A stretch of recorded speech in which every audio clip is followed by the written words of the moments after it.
Faradila Ayu Pramesti, korban pembacokan di UIN Suskariau dibacok oleh Raihan Mufazzar pada Kamis, 26 Februari 2026, di ruang sidang UIN Suska. Dari penyelidikan polisi, disebutkan jika motif Raihan melukai Farah lantaran sakit hati cintanya ditolak. Keduanya sempat dekat ketika menjalani KKN di lokasi yang sama.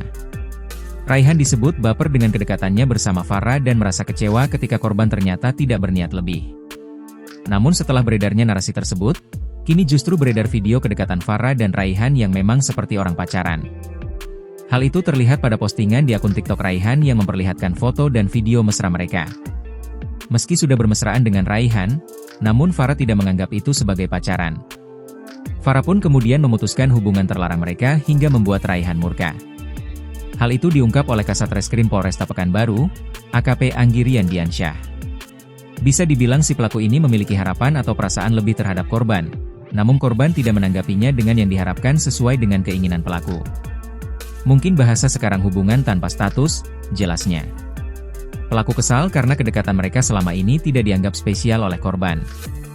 Apalagi kata dia, korban juga mengatakan pada pelaku kalau ia ingin mengakhiri hubungan perselingkuhan mereka.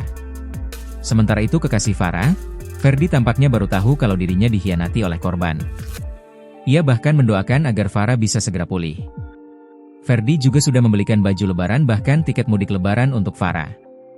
Namun kini, Ferdi pun mengaku bingung dan tidak tahu apapun soal sang kekasih. Berdasarkan narasi yang beredar, Farah disebut-sebut lebih memilih Ferdi daripada Raihan. Diketahui Ferdi sudah bekerja sebagai pelaut dan seorang engineer.